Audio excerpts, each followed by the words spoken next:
Hello everyone, this is Swati, your English educator from Magnet Brains, and we are here with our book English channel जिसमें हम first unit का A section देखने वाले हैं where we have a fascinating poem. The name of our poem is Pirate Story, which has been written by Robert Louis Stevenson. Remember, it's a French thing, so Robert Louis. Do not call it Louis. It's Robert Louis Stevenson. Okay? Now let's begin with knowing our poet. Let's know our poet a bit. Robert Louis Stevenson was a Scottish novelist, essayist, poet, musician and a travel writer. So this person who has written this poem, ये कौन थे? ये एक Scottish novelist थे, एक एसे writer थे, poet थे, musician थे और ट्रैवल राइटर थे. मतलब ये बहुत ट्रैवल करना पसंद करते थे और बहुत ट्रैवल अपने जो ब्लॉग्स थे वो लिखते थे. He was one of the most popular and highly praised British writers during the last part of 19th century. So now when I talk about Robert Louis Stevenson जो 1800s 90s में 19th century के start में यहाँ पे मतलब end of last part of 19th century में he was very famous. He was famous and he was a highly praised British writer. Okay, his most famous works are Treasure Island, The Strange Case of Dr. Jekyll and Mr. Hyde, and A Child's Garden of Verses. Now this, if you are a reader, अगर आपको books पढ़ना पसंद है, so these are the books, especially Treasure Island and The Strange Case of Dr. Jekyll and Mr. Hyde is something that I will totally recommend. Okay, these are really interesting books. So now that we have known our poet, let's read our poem. So this poem is all about three kids. Okay, so before we start reading this, let me tell you about it. So the theme is adventure, the theme is excitement. अब जो बच्चे होते हैं, आप लोगों ने भी घर घर खेला होगा और you must have played games where you pretend to be someone else. कि आप राजा हो या you are your like आपने जो वो होता है father, mother ये खेला है और suppose you are Superman or you are Batman, Iron Man या आप pirate हो या फिर आप fairy हो या आप princess हो. So, हम जो ये गेम्स खेलते हैं where we imagine ourselves as someone else, this is known as an imaginative play. लेकिन उसमें मज़ा आता है या नहीं आता? बहुत मज़ा आता है. तो यहाँ ऐसे ही 3 चिल्ड्रन हैं जो कि अपने आप को पायरेट्स की तरह इमेजिन कर रहे हैं and they are enjoying themselves. So let's read the poem. 3 of us afloat in the meadow by the swing, 3 of us abroad in the basket on the lee. Winds are in the air, they are blowing in the spring, and waves are on the meadow like the waves there are at sea. Now, 3 of us. Here the poet is saying कि यहाँ पे जो है 3 बच्चे हैं. So 3 of us, they are saying 3 of us afloat in the meadow. Afloat का मतलब होता है floating, just like like you are floating on water. So they are considering this meadow as sea. तो यहाँ पे वो बोल रहे हैं 3 of us afloat in the meadow by the swing. तो आप जब meadows में जब झूला झूलते हो, ठीक है, so this is a meadow and यहाँ पे they are sitting on a swing. तो यहाँ पे वो लोग क्या बोल रहे हैं कि ये जो पूरा meadow है ये क्या है? ये meadow उन लोगों के लिए एक sea के जैसा है, okay, and the swing is their boat. So वो लोग इस मेडो में अफ्लोट कर रहे हैं by the swing. 3 of us abroad in the basket on the lee. अब यहाँ पे ये जिसके ऊपर बैठे हैं जो बास्केट है इनका, उसको वो अपनी बोट के समान मान रहे हैं. एंड ऑन द ली, अब ये बास्केट कहाँ है? ली पे. ली क्या है? An open area of grassy island. So 3 of us abroad. तो जैसे आप अबोर्ड मतलब आप जैसे आप कोई शिप है, शिप के ऊपर जब चले जाते हो तो you have boarded the ship या you say you have boarded the plane. तो यहाँ पे वो लोग अपनी बोट जो कि क्या है, उनके स्विंग का जो बास्केट है जो कि गार्डन में है, एक बहुत बड़े से ग्रासी लैंड में है, उसके ऊपर they are enjoying. Winds are in the air, they are blowing in the spring. So it is spring season. अब स्प्रिंग सीजन में the winds they blow so nicely. तो वो क्या कह रहे हैं कि अभी स्प्रिंग सीजन है and the winds are in the air and waves are on the meadow like the waves there are at sea. अब जो ये मेडो है, तो जब वो लोग स्विंग कर रहे हैं तो जिस तरीके से हवा चल रही है, they feel that they are like the waves. जो हम सी पे कभी आप जाते हो तो वहाँ कैसा होता है, तो वहाँ जो लहरें आती है, जो वेव्स आती हैं, उन वो लोग जो मेडो में उनको विंड फील हो रही है, उसको they are comparing with the waves in the sea. Understood? Now we have seen the difficult words. Meadow क्या होता है? It's a wide field garden. Lea मतलब होता है an open area of grassy land, and afloat का मतलब होता है तैरना, float in water. So let's understand the paragraph. The poem here describes three children playing in a meadow. They are swinging. वो लोग swing कर रहे हैं, ठीक है? They imagine themselves as pirates sailing in the sea. अब pirate क्या होता है? Pirate वो लोग होते हैं, ठीक है? बेसिकली दे आर रॉबर्स, जो कि बड़े बड़े शिप्स को या वेसल्स को, vessel is also a kind of ship, ठीक है? सो बड़े बड़े शिप्स को, वेसल्स को, जो लोग जिनमें बहुत ज़्यादा सामान जो है वो ज़्यादा होता है, ट्रांसपोर्ट कर रहे होते हो आप एक जगह से दूसरी जगह को, उसको दे रॉब इट, वो उसको लूट करते हैं, मतलब उसको लूट लेते हैं, ठीक है? And they are known as pirates. So pirates of the Caribbean, और पायरेट्स की आपने डेफिनेटली कोई ना कोई स्टोरी तो सुनी ही होगी। सो हियर दे थिंक कि वो जो है वो कौन है, वो पायरेट्स हैं, okay? So they imagine themselves as pirates sailing in the sea, comparing their swing to a boat and the meadow to the sea. तो वो यहाँ पे अपनी बोट को, जो उसका मतलब अपना जो स्विंग है, जो उन लोगों का जो झूला है, उसको एक बोट से कंपेयर कर रहे हैं, और जो मेडो है, जो इतना अच्छा जो ग्रासलैंड है, उसको वो किससे कंपेयर कर रहे हैं? सी से। They are playing in an open area of the grassy land in a basket which is compared to a boat. So यहाँ पे वो जो पूरा ओपन एरिया है, जो हमने ली यूज किया था word, so that is an open area of the grassy land in a basket, जिसको वो एक बोट से कंपेयर कर रहे हैं। It is spring season, the wind is blowing just like the waves by the sea, ठीक है? तो अभी स्प्रिंग सीजन है और विंड कैसे, जो हवा है वो कैसे चल रही है, वैसे ही जैसे कि लहरें जो हैं वो एक सी पे आती हैं, वैसे ही, मतलब बहुत अच्छा फील कर रहे हैं वो लोग, okay? Now let's see our second paragraph. Where shall we adventure? To today that we are afloat, weary of the weather and steering by the stars? Shall it to be Africa, a steering of the boat to Providence or Babylon or off to Malabar? अब second paragraph जो है इस pome का, जो second आपके पास जो दिया हुआ है, इसमें वो लोग पूछ रहे हैं, they are confused, okay?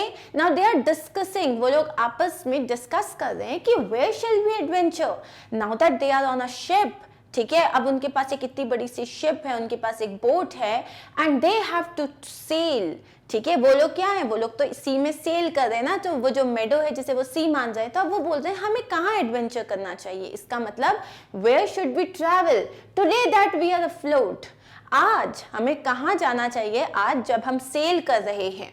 Very of the weather and steering by star. अब वेरी ऑफ द वेदर, इसका मतलब we should be conscious of the weather.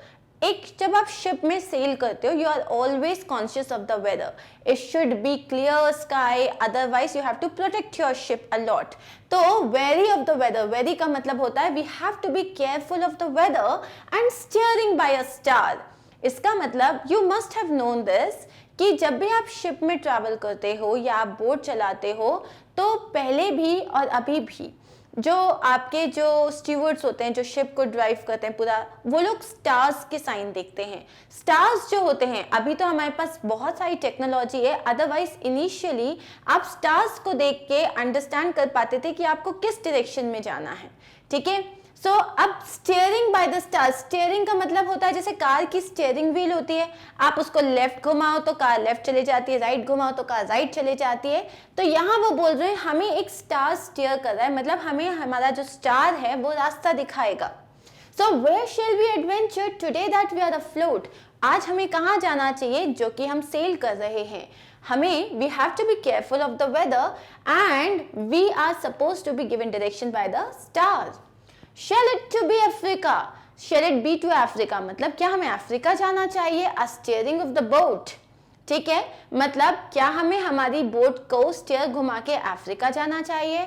To Providence, जो कि यूएस में एक सिटी है, या बेबीलोन और मालाबार। तो क्या हमें ये अलग अलग जगह जाना चाहिए? Now here let's see the explanation of the second paragraph. The children are arguing about where they should go for adventure at sea. अब जो बच्चे हैं वो आर्ग्यू कर रहे हैं कि हमें कहाँ जाना चाहिए. चलो चलो डिस्कस करते हैं हमें कहाँ जाना चाहिए. They are conscious of the weather. Now they are saying they are conscious of the weather. मतलब वो लोग they are getting very careful about the weather and follow the direction shown by the star. And what have they decided? कि wherever we are going we have to follow the direction shown by the star.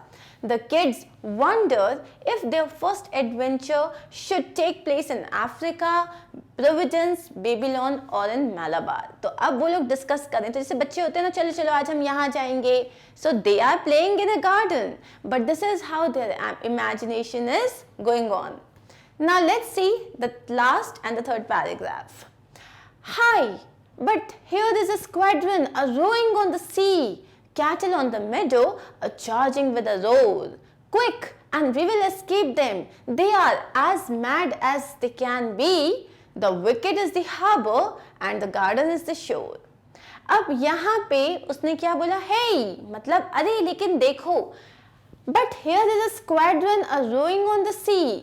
मतलब अब यहाँ तो एक squadron आ रहा है. Squadron क्या होते हैं? Squadron a group of aircraft and ships loaded with soldiers. अब जो ये पायरेट्स होते हैं ये तो चोरी करना चाहते हैं, तो इनके लिए जो इनके अगेंस्ट में जो सोल्जर्स होते हैं. सो स्क्वाड्रन मतलब क्या होता है? वो बोट्स या वो एयरक्राफ्ट, वो शिप्स जिनमें सोल्जर्स होते हैं ताकि ये जो सी में लूट होता है वो नहीं हो पाए. ठीक है, तो उन्होंने क्या बोला? ओ माय गॉड, ये देखो यहाँ तो स्क्वाड्रन आ रहा है. रोइंग ऑन द सी मतलब they are coming towards us, they are coming towards the sea. Cattle on the meadow charging with a roar. अब basically ये squadron कौन था? So there was a herd of cattle. So कुछ गाय थी, कुछ भैंस थी. So they were coming towards them. So they are comparing this group, this herd of cattle with that of a squadron. वो इस cattle को squadron से compare कर रहे हैं as if they are the soldiers. ठीक है, क्यों? क्योंकि जब cat उनकी तरफ आ रहे हैं, so they are making a lot of, sorry, जो cattle उनकी तरफ आ रहे हैं तो they are making a lot of noise. So वो लोग जो बोल रहे हैं, जो cat की मुंह होती है उसको they are saying that they are charging with a roar. वो हमारे तरफ दहाड़ते हुए आ रहे हैं. मतलब जब आप किसी पे अटैक करते हो तो यू आर अग्रेसिव, आप कैसे चिल्लाते हुए आ रहे हो, तो वो उस तरीके से हमारी तरफ आ रहे हैं. Quick and we will escape them. Now they are saying let's be quick. चलो हम उन लोग से पीछा छुड़ा लेते हैं, हम उनको चकमा दे देते हैं. They are as mad as they can be. वो लोग बहुत गुस्से में आ रहे हैं. ठीक है, the wicket is the harbour and the garden is the shore. अब उनके लिए जो वहाँ पे एक विकेट है, तो suppose they were playing something, तो वहाँ जो विकेट है वो हमारा क्या है? वो हार्बर है. हार्बर क्या होता है? Harbour is that place where all the ships are anchored. तो जब आप शिप पूरा जो सेल करके आती है, तो जब आप शिप को एक तरीके से शिप्स की जो पार्किंग होती है जहाँ पे शिप्स को आप एंकर करते हो, रोक देते हो, उसे कहते हो आप हार्बर. तो उन्होंने क्या कहा? वो जो विकेट है ना वो हमारा हार्बर है, तुरंत हमको जाके वहाँ पे जाके छुप जाना है. And the garden is the शोर. ठीक है, तो विकेट हमारा हार्बर है जहाँ पे हम अपनी जो बोट है उसको एंकर करेंगे, उसको रोकेंगे, और गार्डन जो है वो हमारा शोर है. तो वहाँ वाले गार्डन में जाके हम तुरंत जो है अपनी बोट से नीचे आके भाग जाएंगे और हम इस स्क्वाड्रन को, इन सोल्जर्स की जो शिप है उसको चकमा दे देंगे. We can escape them. Okay, so when we understand this thing, एक बार हम थर्ड पैराग्राफ को और अच्छे से समझ लेते हैं. थर्ड पैराग्राफ में वो क्या बोल रहा है? Before they decide where to travel they see cattle on the meadow making noise. अब वो लोग बात कर रहे हैं हमें यहाँ जाना चाहिए, हमें यहाँ जाना चाहिए, तभी वो क्या देखते हैं? कैटल को देखते हैं जो उनकी तरफ आ रही है नॉइज करते हुए. They compare the cattle grazing in the meadow with a squadron. अब जो कैटल है जो घास चल रही है, जो ग्रेस कर रही है, उसको वो एक स्क्वाड्रन से कंपेयर करते हैं. They as pirates, अब वो लोग तो क्या है? वो तो पायरेट्स हैं. Decide to try and escape from there. तो वो क्या करते हैं? वो डिसाइड करते हैं कि नहीं, हमें यहाँ से भाग जाना चाहिए. They want to escape the squadron and reach the harbor. अब वो चाहते हैं स्क्वाड्रन को चकमा देके एस्केप कर जाएं वो वहां से. And they want to reach their harbour. What is their harbour? The harbour is the wicket. And reach the shore. अब वो शोर क्या है उनका? That is the garden. Okay, so I hope आपको ये पूरी जो पोम है वो बहुत अच्छे से क्लियर हो गई होगी. What are we talking about? We are talking about 3 children who are playing in a meadow, जो swing कर रहे हैं और वो imagine कर रहे हैं कि वो लोग जो हैं वो pirates हैं. उनका जो पूरा meadow है, जो पूरा जो आपका garden है, that's like a sea, और वो जिसमें swing कर रहे हैं, that's like a boat. अब वो उसमें बात कर रहे हैं, वो हर चीज़ को कंपेयर कर रहे हैं, जैसे कि वो कंपेयर कर रहे हैं जो हवा चल रही है, स्प्रिंग सीजन है तो हवा जो चल रही है उसको वो कंपेयर कर रहे हैं with the waves on the sea, and they are very excited and happy.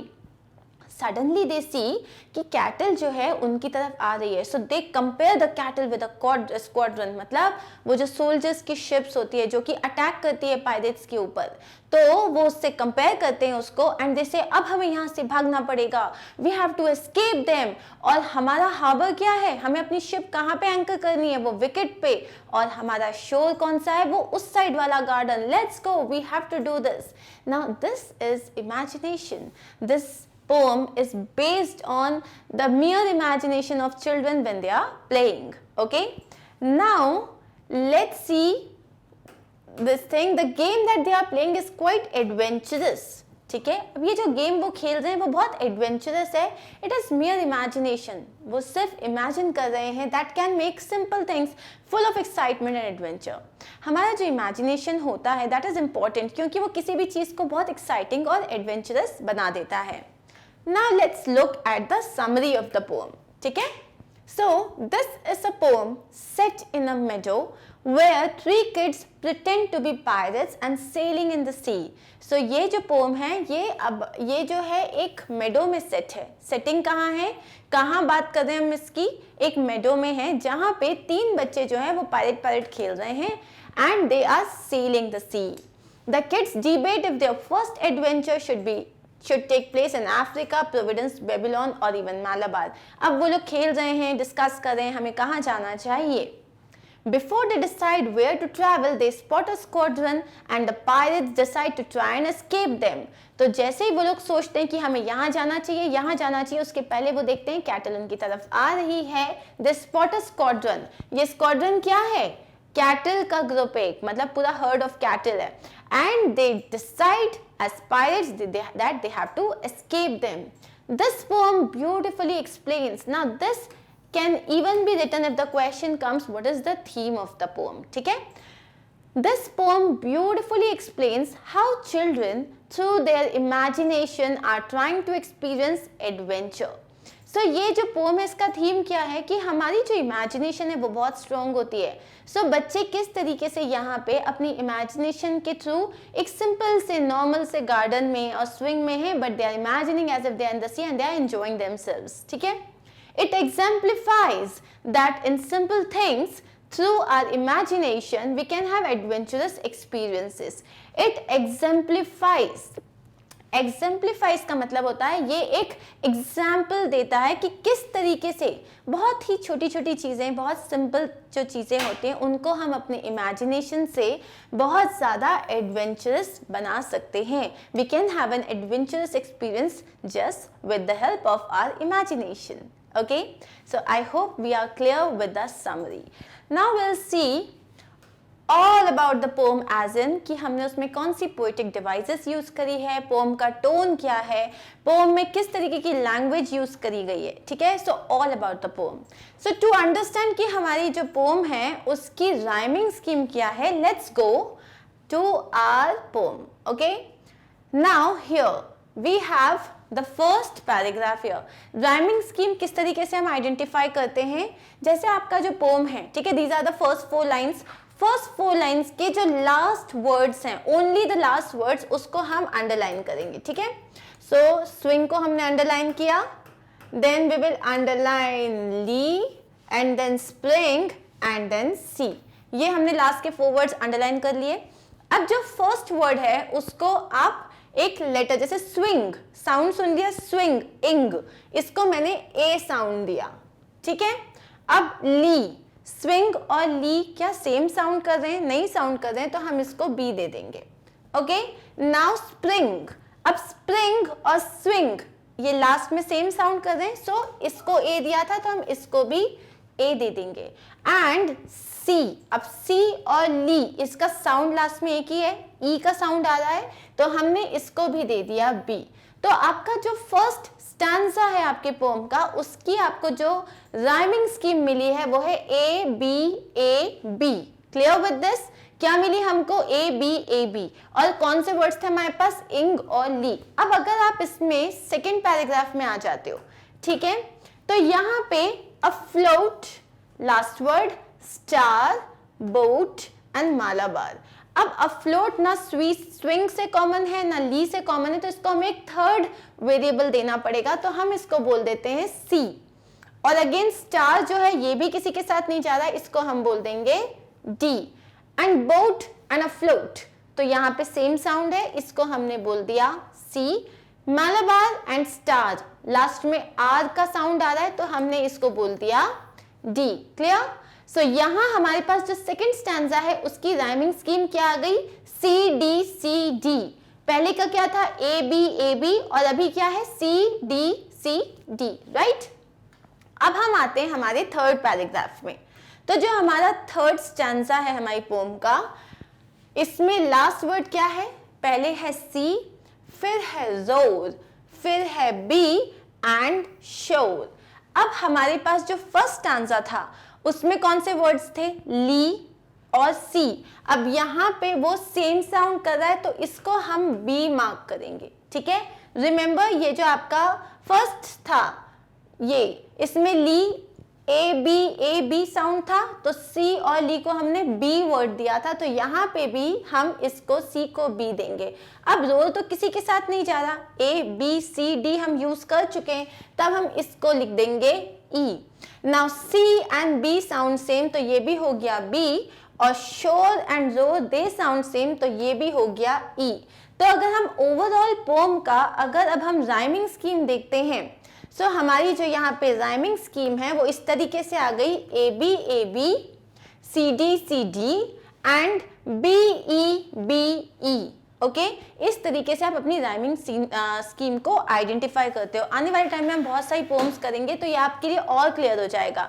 But remember, अगर आपके पास ऑलरेडी कोई पोम है तो पहले आइडेंटिफाई करो एंड उसकी राइमिंग स्कीम ढूंढने की कोशिश करो, ठीक है? Now, what is the tone? That entire tone is adventurous and exciting. इस पोम का टोन कैसा है? एडवेंचरस है और एक्साइटिंग है। What is the language? The language is very simple. Language बिल्कुल टफ नहीं है. Language is simple and easy to understand. And what are the poetic devices used? अब poetic devices क्या होती है? जितने भी हमारी literary devices होती हैं, जो figures of speech का part होती हैं, जैसे कि similes, मेटाफोर्स, अलिट्रेशंस, ओनोमेटोपिया, या फिर आप जो है हाइपरबली, ये सारे आपकी लिटरेरी डिवाइसेस होती हैं जो कि आपकी पोम को, आपके फिक्शन राइटिंग को बहुत एक्साइटिंग बना देती हैं, इंटरेस्टिंग बना देती हैं। तो यहाँ पे जो हमारी इस पोम में जो पोएटिक डिवाइसेस यूज हुई हैं वो तीन हैं, ठीक है? एक हमने सिमिली यूज किया है, एक हम मेटाफोर यूज कर रहे हैं, और एक है अलिट्रेशन। टू अंडरस्टैंड ये जो जितने भी फिगर्स ऑफ स्पीच हैं, इनको डिटेल में अगर आपको समझना है, so a video has already been created जो कि आपके फिगर्स ऑफ स्पीच पे पूरा बेस्ड है। The link is there in the description. तो आप ये सिमिलीज, अलिट्रेशन, ओनोमेटोपिया, इन सब को आप डिटेल में समझ सकते हो, ठीक है? सो अब हम इसमें देख लेते हैं इस पोम में क्या है। सबसे पहले हम बात करते हैं अलिट्रेशंस की। अलिट्रेशंस का मतलब होता है जैसे कि आपका एक सेंटेंस है, अगर उस एक सेंटेंस में जो कॉन्सोनेंट, किसी भी वर्ड के जो कॉन्सोनेंट साउंड है वो रिपीट हो रहे हैं। फॉर एग्जाम्पल, इफ आई से she sells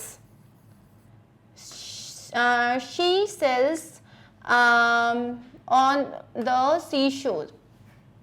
She sells seal on the seashore. अब यहाँ पे आप देखो, ठीक है, एस का साउंड हर जगह आ रहा है, सी शेल्स, सी शेल्स और सील या सी शेल्स होते हैं, तो she sells sea shells on the sea shore. यहाँ पे स का साउंड रिपीट हो रहा है। अलिट्रेशन में आपको साउंड पे ध्यान देना है, लेटर पे ध्यान नहीं देना है। For example, no knock was heard. अब जब मैंने यहाँ पे बोला no knock was heard, तो यहाँ पे no n से चालू हो रहा है, लेकिन knock का साउंड भी न ही है ना, तो यहाँ पे ये दोनों भी अलिट्रेशन है.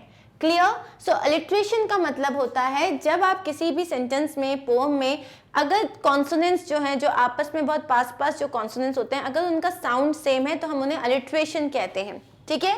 अलिट्रेशन का पूरा जो डिटेल्स है आपको उस वीडियो में मिल जाएगा. सो अलिट्रेशंस क्या होते हैं? जैसे इस पोम में जो आपके पास अलिट्रेशंस हैं, wary of the weather, wary of the weather, तो यहाँ पे ये और इसका साउंड सेम है, तो ये एक अलिट्रेशन हो गया. दूसरा क्या है? Steering by a star, steering by a star, तो यहाँ पे आपके पास दो अलिट्रेशंस आ गए. तो एक जो पोएटिक डिवाइस हमने इस पोम में यूज करी है वो क्या है? अलिट्रेशन. अब जो दूसरी पोएटिक डिवाइस है that is metaphor and similes. अब सिमिलीज देख लेते हैं. सिमिलीज और मेटाफोर्स कंपैरिजन के लिए यूज होते हैं. ठीक है? So if you are comparing any like two things, for example the garden is as beautiful as heaven, जो मेरा गार्डन है वो एकदम स्वर्ग की तरह खूबसूरत है, तो यहाँ पे मैंने गार्डन को हेवन से कंपेयर किया है, राइट? और यहाँ पे कंपैरिजन के लिए मैं दो वर्ड्स यूज करती हूँ, या तो एज या तो like. For example, my sister rights और as fast as or my sister is as good as Shakuntala Devi when it comes to calculations.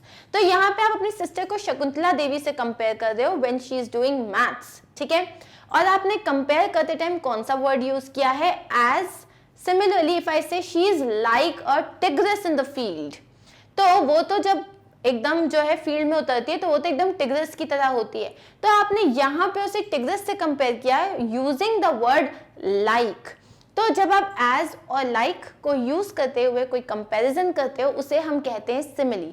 Similarly अगर आपने एज और लाइक को यूज किए बिना कोई कंपैरिजन किया, for example life is a roller coaster ride, अब आपने लाइफ को एक रोलर कोस्टर राइड से कंपेयर किया without using the word as और लाइक, तो वो बन जाता है metaphor.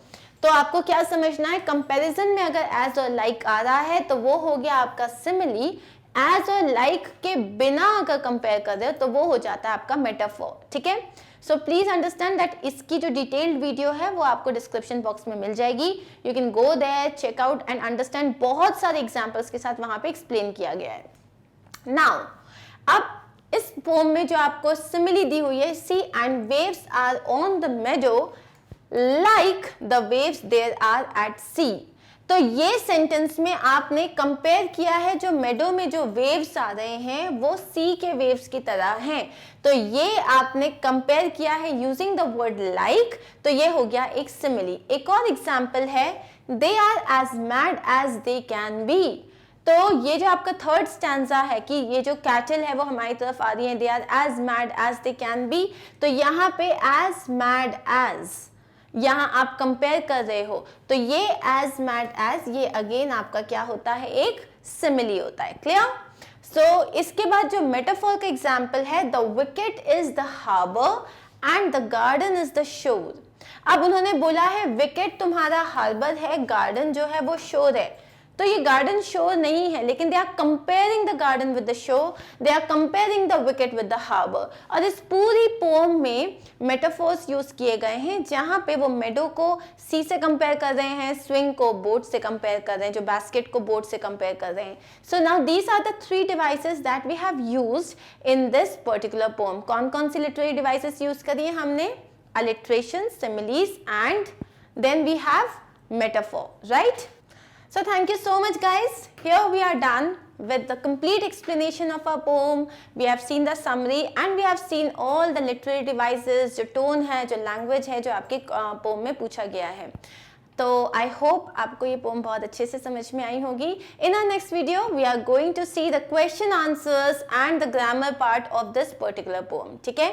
In case you are not able to find the videos, please visit our website magnetbrains.com. and go to the courses, select your course, आपको जो भी क्लास में जाना है, जो भी सब्जेक्ट आपको पढ़ना है, उस पर टैप कीजिए and all the list of videos will appear right in front of you. Thank you so much guys. Here at Magnet Brains, we are trying our best to provide you with the best possible content. So stay tuned with us. Thank you for watching. Bye bye.